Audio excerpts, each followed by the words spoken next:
بفلوسي، مفيش مساحة، محدش هيتبسط هنا. وما يا بنت انت طلعي. ممكن اقول حاجه؟ مين؟ نعم؟ لا اذا كان قولي اهلي.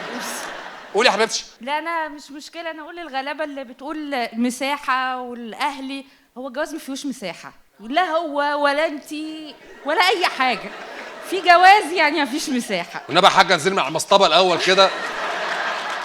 انت دخلتي بحكمه. بص انا عايز اقول لكم على حاجه، انا مديره امن الجواز يا بنت. مفيش لا مساحه ولا تمساحه. مفيش 13 سنه ماشي. مفيش مساحه. انت كام سنه بالحكمه دي كلها؟ تمانيناتي. تمانيناتي؟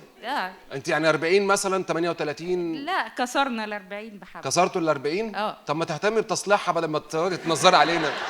والله ما عندناش يا بنتي، ما عندناش المعلومات. انت لو معانا ال 1200 بتوع الاول دول كنا صلحنا حاجات كتير قوي. انت كده وانت دافعه 500. انت لو دفعتي 1200 هتقلع الحزام عليا.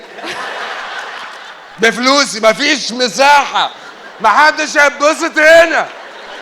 وما يا بنت انت طلعي.